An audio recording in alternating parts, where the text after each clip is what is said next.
Well, hi ho, folks, and welcome back to Time with Turwinkle, or Turwinkle Time.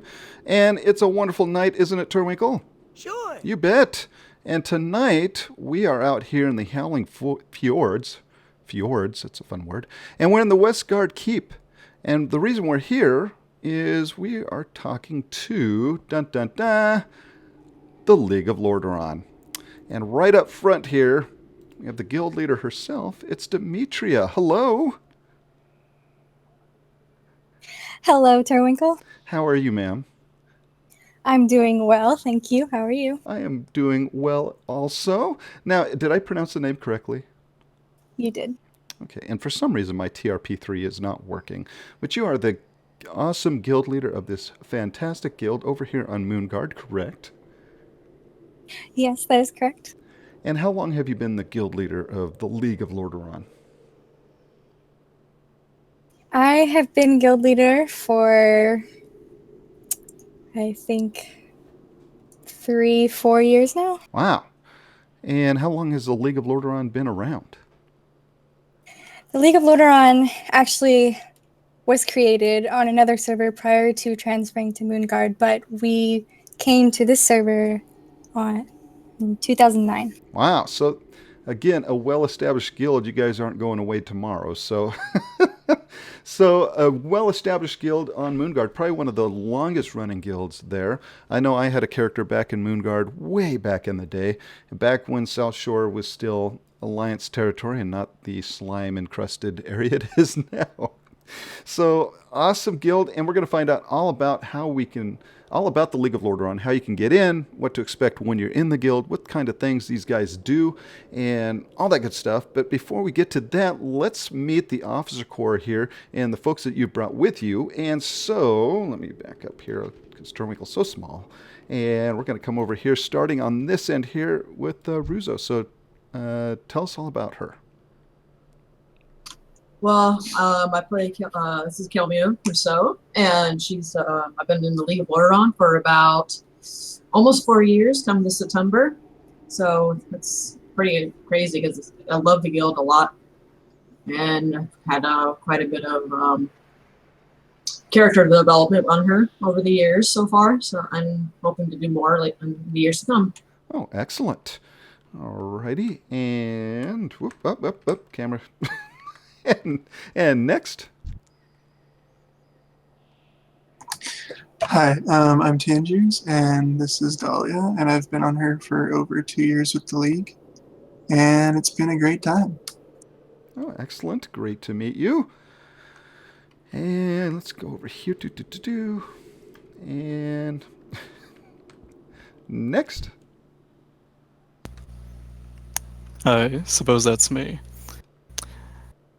My name is Music Murloc, and this is Tahi. I've been in the League for, I can never get the number right, 6-7 years, playing on this character, and I've enjoyed my time here pretty thoroughly. Now, your character is a Death Knight. Was your character, has she died while being in the League and now is a Death Knight, or has it always been a Death Knight?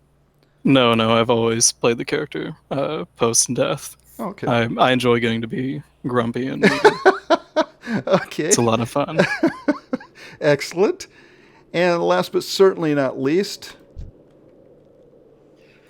Hi, I'm Palinar, and creatively, my character's name is Palinar Onsric. I've been with the League of Lordaeron for 4.5 years, so that just leaves, I think, Tahi and Demi as the only ones who have been active longer than I have. I came to the server. This was my first character, and he's still the character I play to this day. Oh, excellent. All right. And as far as you, Demi, how long have you been playing Demetria? I first came to this server around mid-Cata or so. I came over from Kirantor, and Demetria was my first character on Moonguard, so I have been playing her since the start. Oh, excellent. All right, so we are talking about the League of Lordaeron. Now, how did that name come about? Do you know? I think the name was just born of the concept, really. And that was obviously to create a Lordaeron-centric guild. But beyond that, I think that's the name pretty much implies the value of the guild itself. Right. I know we were always patrolling around Lordaeron and in that area, and so yeah, definitely wanting to bring the Lordaeronian folks to light and possible power again, once again. So, what kind of guild is the League of Lordaeron? Is it a heavy roleplay, medium, light? Do you guys PvP, PvE? What kind of guild is it? The League is primarily a heavy roleplay guild. We do actually, on my left here, Tahilia and also Kelmia, they are our raid leaders. We do raid every Sunday, so we do have that going for us, but primarily we indulge in our roleplay scene. Okay, excellent. So heavy roleplay. I love heavy roleplay. Now, what is kind of the storyline behind the guild? Well, as the name implies, the League is entirely centered on reclaiming and restoring Lordaeron, and that their primary goal in that is largely to remove every Forsaken presence for that, but it also comes across for whatever threat may reach them in Lordaeron. But mostly Forsaken. Don't really like any Forsaken folks. No, we don't really like them. All right. Well, certainly something that anybody can get behind, I think, on the Alliance side anyway. And so, all this kind of mamby-pamby, let's all get together and fight the big bads. No, no. We all know Sylvanas for what she is. Exactly. That's I'm glad right. someone else, it's just refreshing. That's right. Turwinkle, you could just say that for the rest of this whole thing, and I think that would, really just be We great. could talk for hours about Sylvan and the Forsaken. That's right. Just ask Greymane. He'll tell you. Okay. Oh, yeah. Now, you guys are stationed on Moonguard now. And so, if folks are looking on Moonguard for an awesome guild over here on the Alliance side, again, League of Lordaeron is the place for you. Now, speaking of that, if someone's watching right now and wants to get into the guild, first and foremost, who do I talk to get into the League of Lordaeron? You can speak to myself or any of the officers, but actually, we have quite a few upper tier members who have been extremely proactive in helping us recruit. So even if one of the officers are not available and you see one of our members online, you can absolutely whisper one of them and they will direct you to where you need to go. Excellent. Now, is there an age restriction getting into the guild?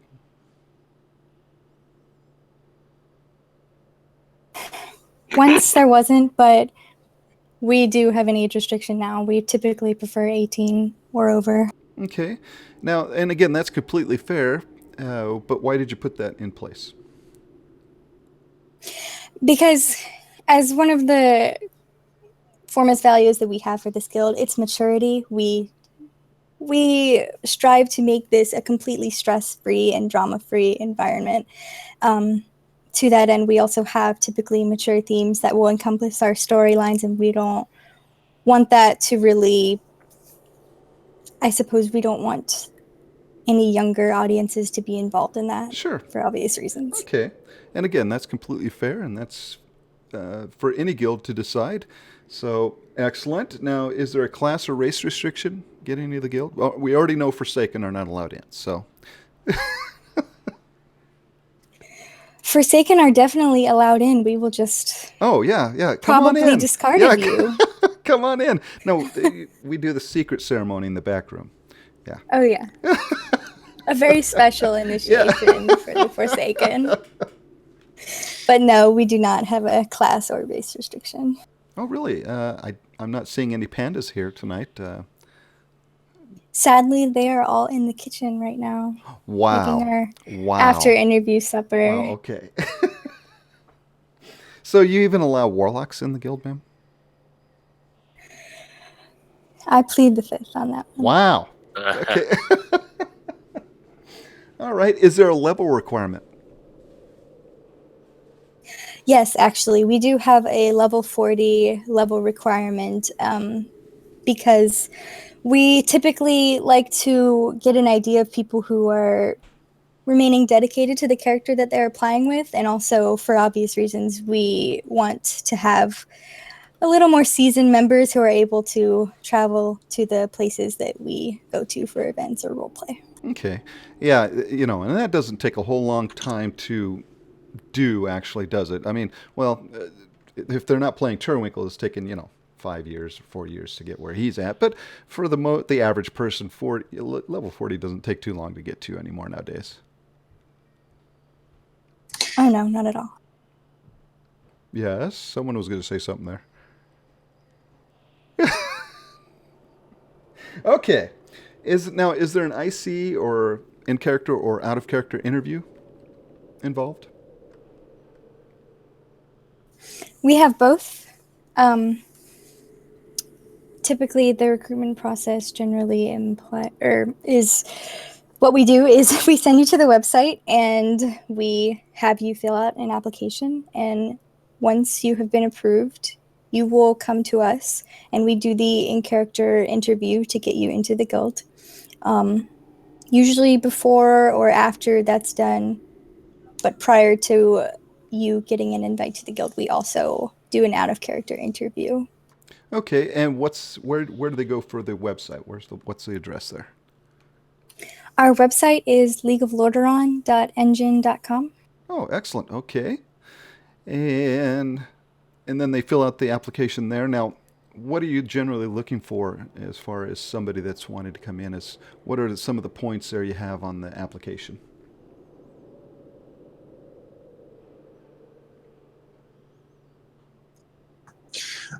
We're really looking for someone that we think would mesh well with the guild, someone who is a quality writer, someone who we kind of think would just fit in the environment that we've kind of created with the guild. Sometimes that'll mean, a character, someone's a really great writer and they, are playing someone you wouldn't normally expect in Lordaeron, and that can be interesting in and of itself, just to see, how did this character arrive here? Maybe it's a Draenei. How did this Draenei get here from being born in Argus, and now they're suddenly fighting here in Lordaeron? So really, we're just looking at quality, the ability to mesh well, stuff like that is what we're really looking for. Awesome. Now, I guess that brings us to the last question here: do I have to know how to roleplay to get into the League of Lordaeron? You don't. We do take newer role players. We don't, kick you out if you can't name, the third line of dialogue in the fourth cutscene in Warcraft 3. Well, that's good because I wouldn't make it. No, but the point being is that we kind of look, and as long as the person has made a good faith effort to kind of, at least figure out something of the world, even if it's just as basic as, hey, I'm new to this game, but I made a footman and he's from Lordaeron, and he wants to get back into the fight, or something like that. As long as there's that effort to at least look into it and put forward your best foot in that application, we're more than happy to help those people kind of figure out how to get more into the scene. Oh, great. All righty. Well, yeah, and if they're not just using elite speak all the time and that sort of thing. Yeah. Well, actually, that gives them a bonus in the application because we want the most elite people in our guild. Okay, that's right. Because as we all know, Forsaken's greatest weakness is that they're not very elite. That's right. All right. It's the secret anti-blight. Okay, so Turwinkle has passed the interviews. He meets all the requirements, and so he's made it into the league. Yay! Okay, so what are the in-character rules I have to follow now that I'm part of the League of Lordaeron? We have it's basically it's a lot of common sense, really. If you are you don't want to assault anyone in the guild, I mean that should be obvious, but it's really just this is a paramilitary guild, so naturally your character will need to follow orders when they're given. Throw on their uniform as a private, stuff like that.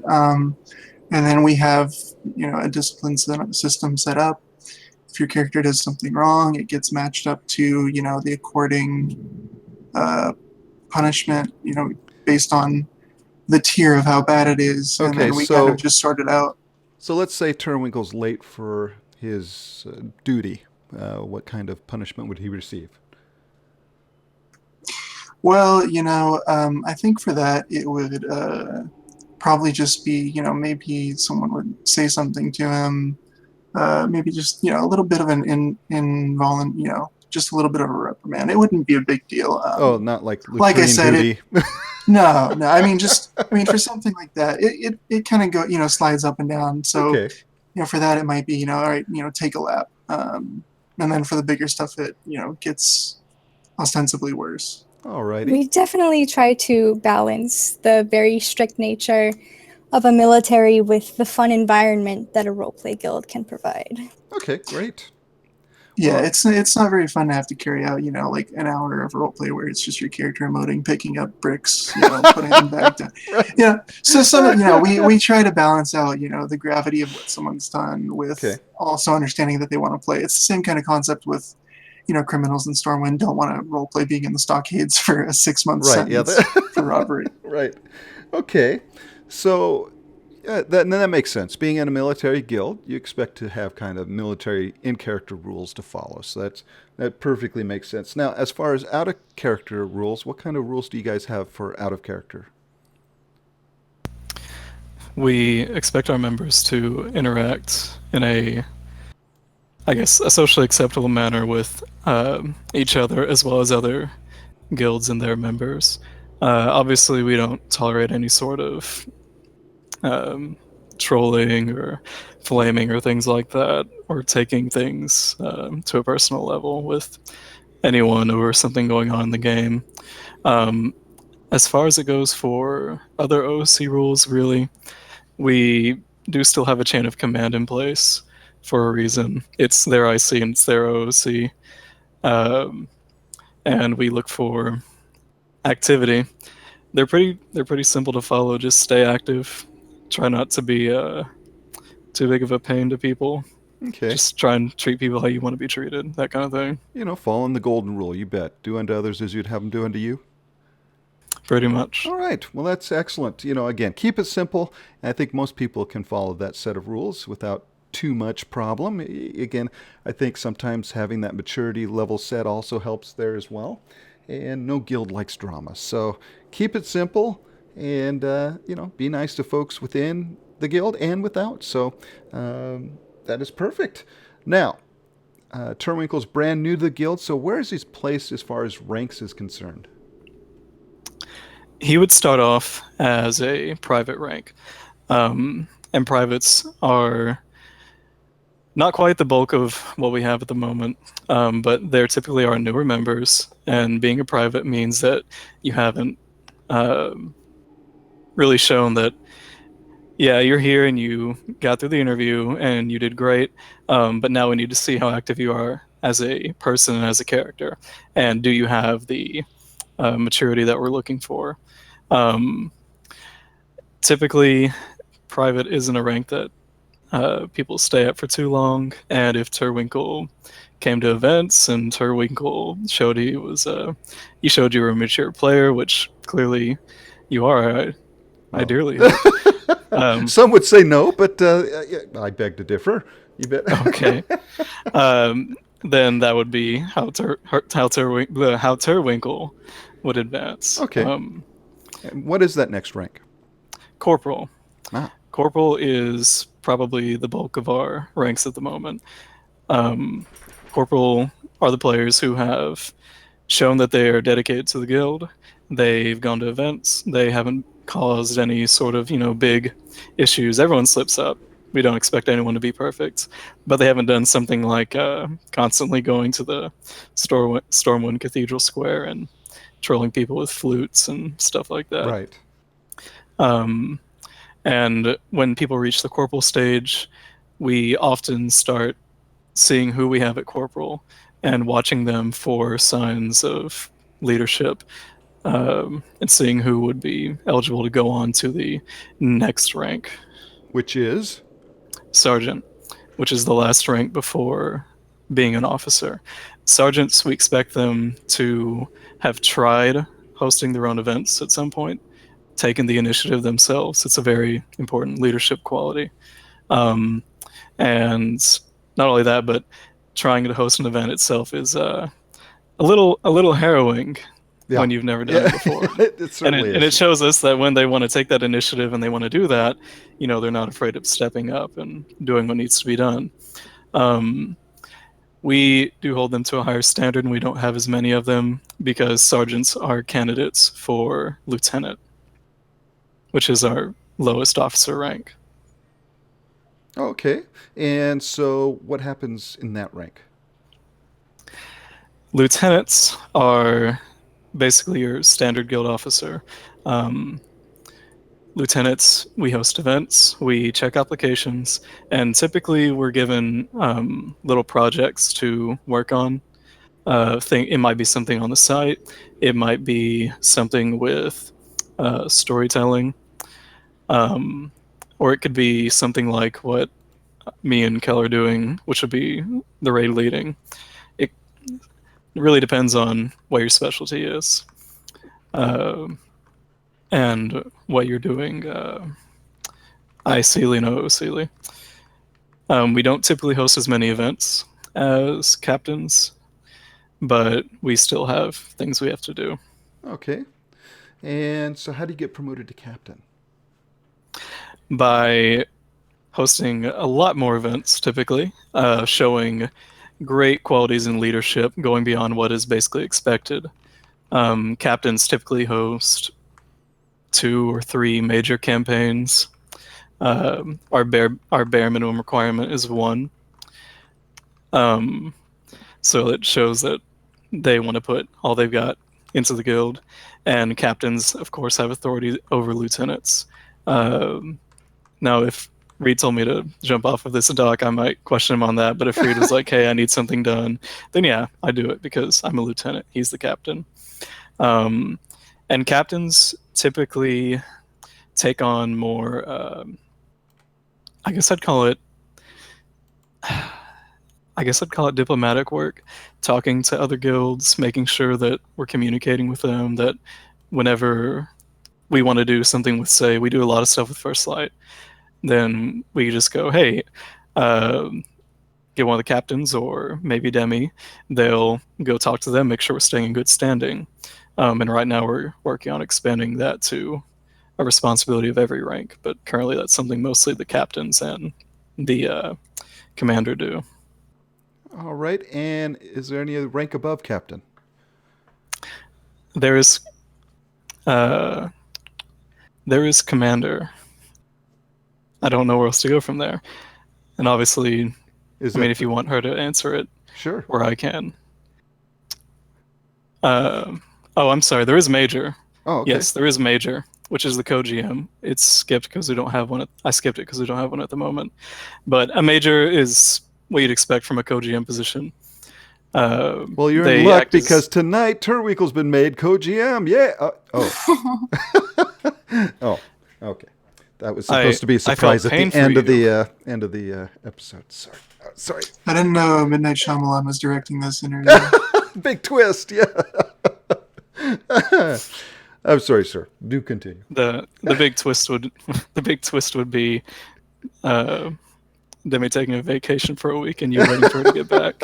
Oh, that would indeed be a twist. But the major acts as the co-GM if the commander needs to talk about something, and for some reason they think that it just needs to be between them and the major. They can do that. In the absence of the commander, the major obviously acts in that position, and practically has a lot of the authority the commander does, but can't make any groundbreaking decisions like the commander can. There we go. But they still do quite a bit. They do everything lieutenants do. They do everything they're supposed to do everything the captains do, and they're supposed to also help the commander out with anything that they might need help with, which bleeds a lot into OOC work. The higher up the ladder you go, and major and commander have a whole lot of OOC investment. You bet. Now, how do you get to become the commander, Dimitri? Demetria. It's like he said, a lot of out of character investment. It's a lot of growing. That was my experience in becoming the leader that would benefit this guild, and becoming just the sort of person who learns from all the altercations that you'll often have to mediate, and pretty much just making the place that you were once a member in a place where you now help to foster with everybody else that's around you. Oh, okay, so you didn't defeat the other commander in a ring of blood or anything like that to get to be the leader? Or... Oh, I did. That story sounds a lot nicer. Well, excellent. All right, so a lot of growth that you can do in the guild, which is always fun because it gives you something to do as well on top of, the other stuff that you can do. So you can set goals for yourself in that regard also, isn't that correct? Absolutely. All right. So that brings us up to now being part of the guild. I'm here. Now, there's nothing worse than being in a guild that doesn't do anything, because then why be in a guild? You might as well be by yourself, right? So what kind of guild events does the League of Lordaeron participate in? Well, that is definitely not a problem here. Our calendar is actually fully packed until around April. The League does a wide variety of events. Anything from, simple one-off events where we might ride out, fight some bandits, to campaigns that span 2 weeks of an event every night, and sometimes they have more than one part. We've had campaigns that have 2 parts, so they last really a period of 2 months maybe. Some of them only go for the 1 month with the 2 weeks, and some have even had up to 3 parts. I think we had one a few years ago like that, with plenty of prelude events, kind of breadcrumb trails that lead into the main story of those. On top of those, we also do deployments, which is the League will ship out to a random corner of Lordaeron, and they will camp out there for 2 weeks, and people will be able to host events to take care of any pesky things that might be in that region, whether it be gnolls, kobolds, undead, cultists, demons, and anything else you can think of that might happen in game. And yeah. All right. Deployments are also a great way for members to sort of dip their toes if they are interested in storytelling, because we encourage even non-officers to collaborate with an officer to maybe try to do an event of their own that they feel they would like to do with the guild. All right, well, great. Now, you also do raid nights on Sunday, as you stated in the beginning here. So, Kelpup, tell us a little bit about that. Well, yes, we do raids. We had started out pretty much a couple of weeks or so after Legion came out. So everybody had a chance to get their stuff ready, get geared, and head into raiding. We are 10 out of 10 normal Emerald Nightmare at the moment. Wow. Yeah. It was a lot of work, but we finally get pushed through and got it done. We are 2 out of 2 for Trial of Valor at the moment as well. And then we are, hold on a second, let me see.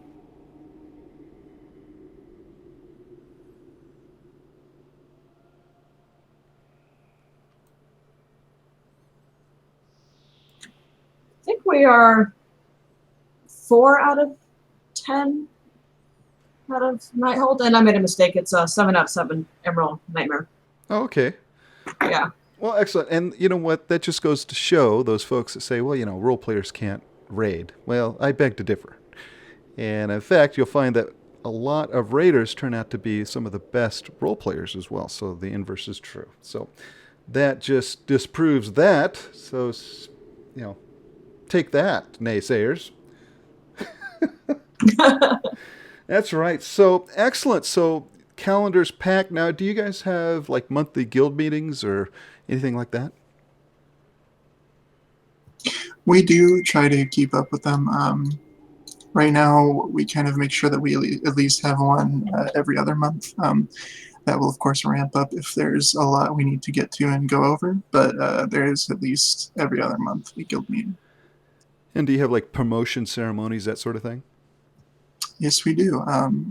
The officers will talk amongst themselves, depending on a person's progress. Tahi touched on it a little bit earlier with regards to, activity, engagement, so on and so forth. And then we will call them up during the guild meeting and we will promote them in front of everyone.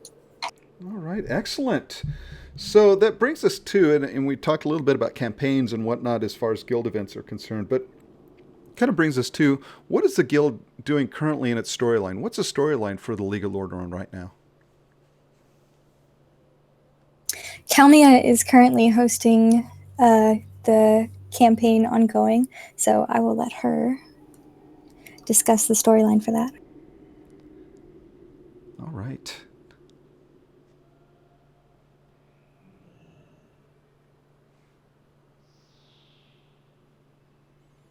I'm currently hosting, it's a 2-week campaign. We already finished our first week just last week, and we're going into our second week starting on Monday, the 27th. It's basically, the concept basically entails Twilight cultists have returned and are causing chaos across Lordaeron at the moment.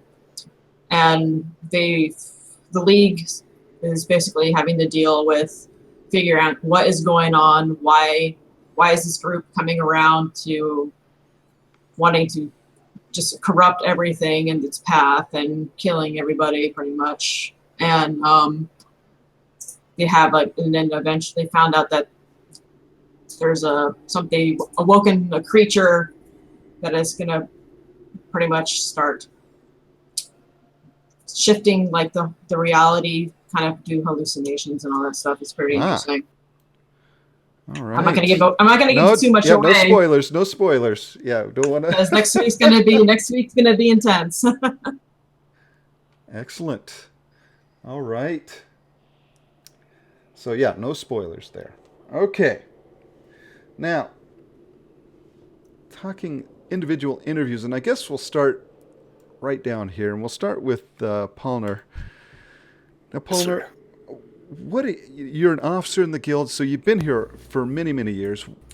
First of all, what brought you into the League, and what keeps you here? Let's see. I joined the League, back in late 2012. I came to the server because I wanted to roleplay a Scarlet Crusader. And I was with the Scarlet Crusade Guild for a little while before that fell apart, as they always do. And I saw the League of Lordaeron, and I thought, hey, Scarlet Crusade's in Lordaeron, why not? So I joined the League, and it was just as once upon a dream here, before Miss Pandaria came out, there was a big Theramore campaign, and we were doing all sorts of inter-guild events where we were fighting their horde. It was us, the clergy, Coulter's Marine Corps, First Regiment, all these guilds, and I thought, wow, this is quite the time to get involved in roleplay. There's so much cool stuff going on. So I got really involved in roleplay at the time. I made Sergeant in this guild in like 2 months because one of our old GMs just promoted everybody. But I took a hiatus from the guild for a while in 2013, and I came back in early 2014. Became very active again and was promoted to lieutenant. I do not remember if that was under Demi or if it was under Kurdik. Demi, were you GM at that time? I think it was under Kurdik. Okay. Again, Kurdik just likes me. But I made lieutenant, and I kept with the guild, and I really started to run campaigns and do events, and I kind of fell in love with storytelling. I just always felt at home with the people in this guild. They're a very friendly bunch of people. You can do a wide variety of storytelling. in Lordaeron, and it's right up my alley, I guess. All right, excellent. That was an excellent answer to that, sir. Talia, what about you? Well, I came here from Kirin shortly after Demetria did.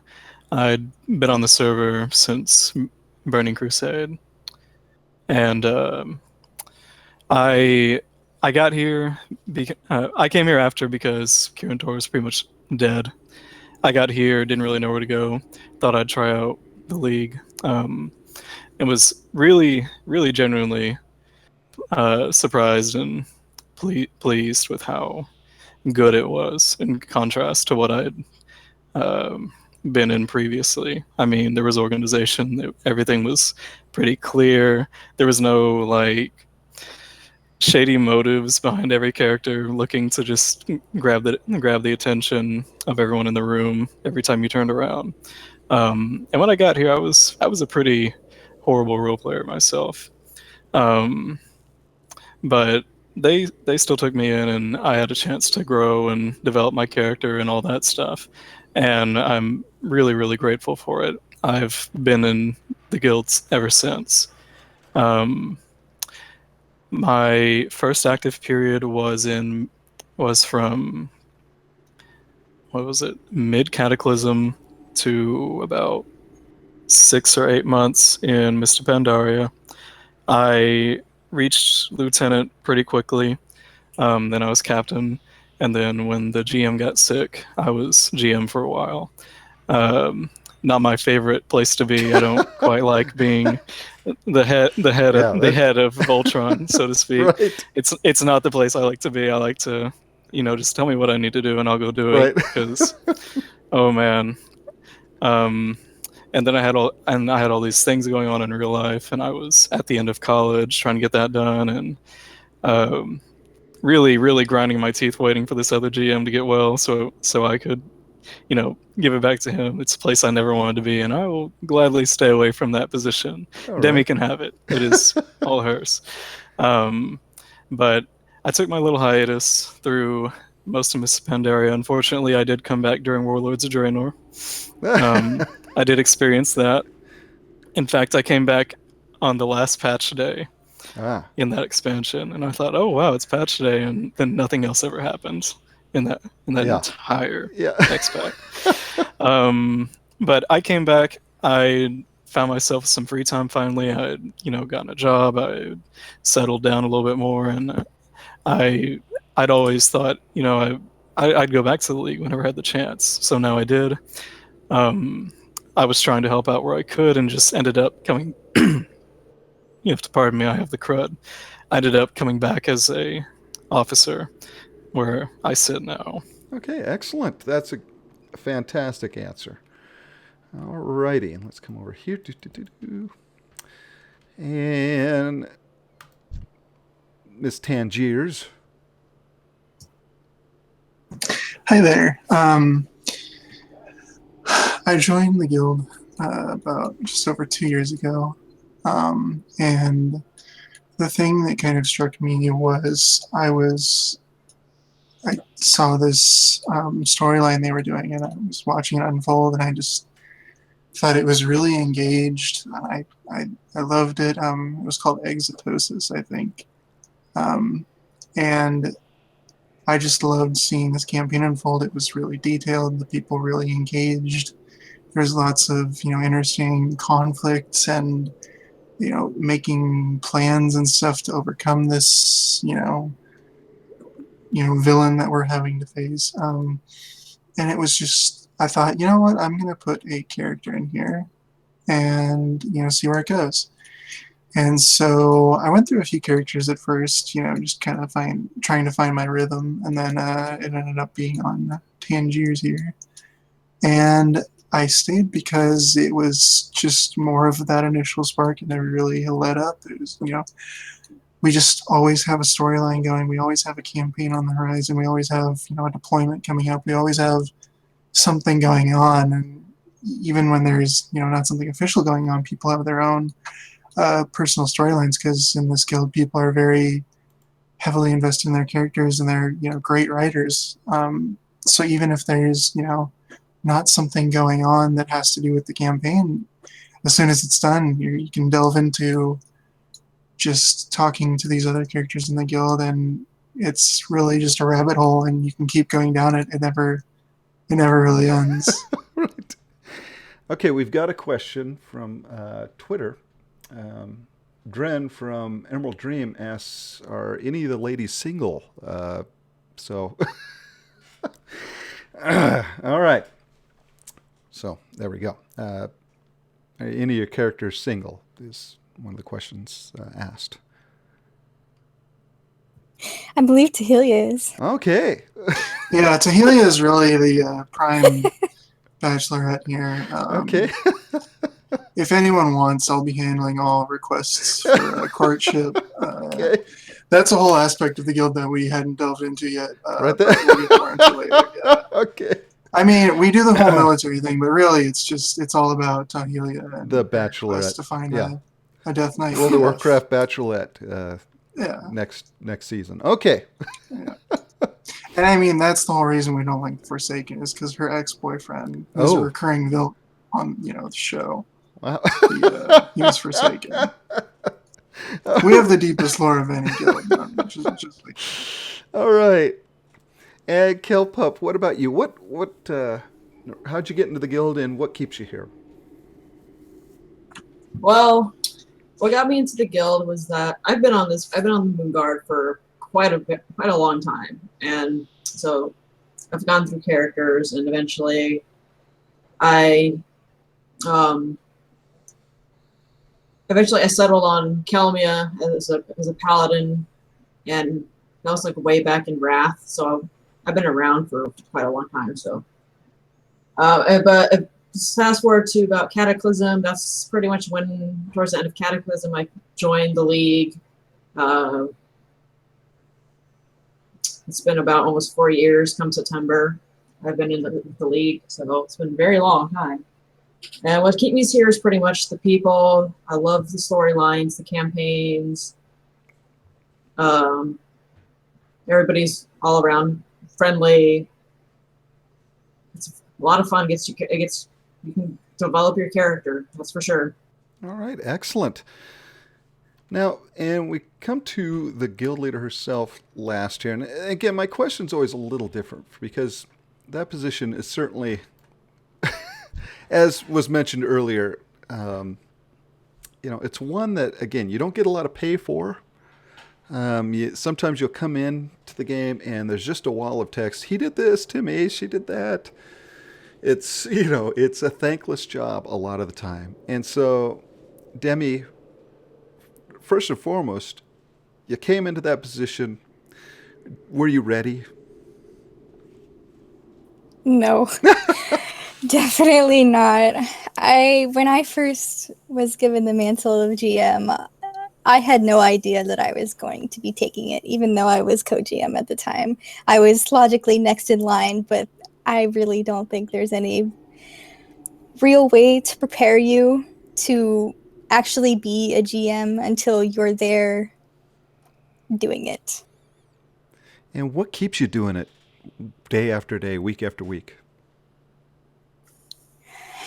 The people that I've met in this guild and who have been so outstandingly kind to me, the friends that I have met, I have been with these people for years, and they have always stood by me regardless of, all the toxic behavior that we've come across. So their friendship and all that loyalty that I've been blessed enough to have has definitely kept me around. All right, well, that is an excellent answer. And I guess that kind of leads us into one of our final things here before we go. Is there anything that we missed during this interview thus far that you would like people to know about the League of Lordaeron? I failed to mention a rank. Oh, okay. We do have a auxiliary, or I've never known how to pronounce it, honestly, so I'll just embarrass myself on the internet. An Ock. You just call it Ock. Ock. We'll call it Ox. Yeah, there you go. Okay. Well, our Ox rank. Thank you, people, putting it in all caps in chat for me. Our Ox They're rank. helpful that way. It is a way to be affiliated with our guild, iSealy and OOSealy, but not be within the military structure. It doesn't have any sort of opportunities to be promoted, of course, but it gives you more freedom of what your character can do, how they can dress, since they won't be required to stay in uniform. And we've had some pretty unusual but very enjoyable characters in that rank as well. And so you're talking like blacksmiths. Maybe even things like if someone wanted to be a dignitary from another guild, Oh, or they wanted to say be for some reason a Cenarian Circle druid that's with us because hey, Lordaeron is ruined by rotten infestation. I'm here to help. Okay, cool. That's a cool way for you to do that without us saying, okay, how do we promote this Cenarian Circle druid in our military system? How do we get them to stop wearing leaves and start wearing a tabard? That kind of thing. all right. Well, excellent. And I think that's a fantastic way to encourage even more role play, even kind of on the outside, but still within the framework of what you guys are doing. So that's really neat. I like that idea a lot. So fantastic. So League of Lordaeron, folks, on Moonguard. If you're on the Alliance side, you're looking for a fun guild that is into heavy roleplay, does some raiding. Their calendar is packed. They are very well ordered and structured. Definitely check them out. Check out their website. And again, where can they go again, Demi? leagueoflordaeron.engine.com. Go there, and it has everything we've mentioned here tonight there. Oh, and just one more thing I wanted yes. to add with on top of the things not mentioned.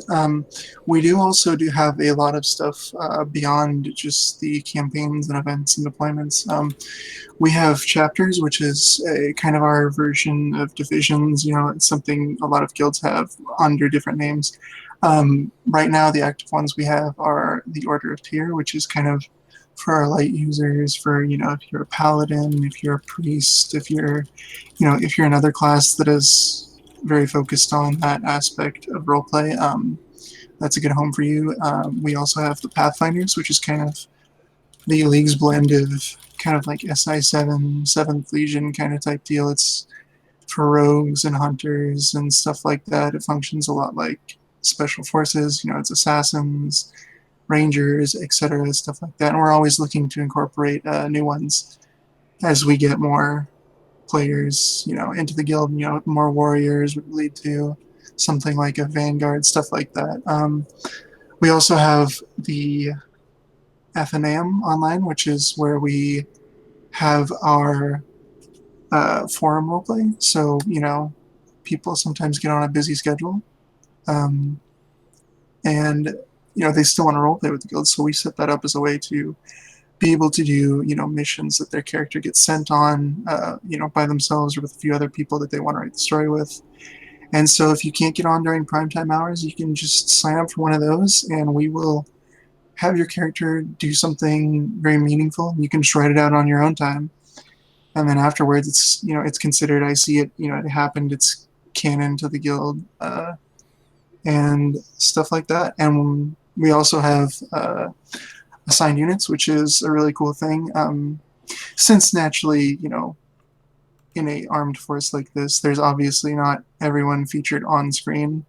The League of Lordaeron is not just the members online. So we kind of created that to allow players to kind of design these off-screen NPCs that help us, keep the place safe, keep the patrols up, stuff like that. Okay. And you can design your own. People have gone so far as to create patches for them. It's really exciting and it's really cool. So beyond just our campaign events, we have a wealth of roleplay on the website and, in the different divisions. Oh, excellent. So check that all out again. One more time, Demi. leagueoflordaeron.engine.com. There you go, guys. And so with that, once again, if you are looking for a great place to come role play on the Alliance side on Moonguard, check them out, sign up, and next thing you know, now I guess before we go, how many folks are in the league right now? We Our- have. Sorry, go ahead. Go ahead. We have 97 total accounts. Not all those are active because we have a veteran system where we have old GMs, old officers, people we love but can't be here right now. We still have them around, but I'd go so far as to say we're one of the most active guilds on the server. We have 274 unique characters, 97 accounts, so we're pretty big. Okay, excellent.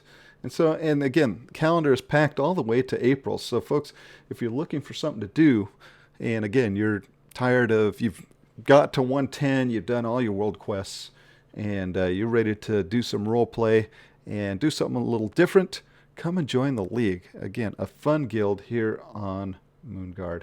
And so with that, I guess it's time to say goodbye. Thank you so much, guys, for answering all of Turwinkle's pestering questions tonight. Thank you very much for having us. Thank you. You bet. Thank you, Turwinkle. You bet, guys. All right, folks. Well, there you have it. League of Lordaeron, a great guild here on Moonguard. They've been around for a lot of years, so they're not just a flash in the pan. They're here to stay. And so certainly check them out, and you will see a lot of fun over on the Alliance side, once again, on Moonguard with the League of Lordaeron. Well, Turwinkle, excellent job as always. Turwinkle, thank you so much, and give the League of Lordaeron a big thank you, sir. Allow me to express my deepest thanks. And with that, folks, we will catch you in the next episode. Bye-bye, Turwinkle. Bye-bye.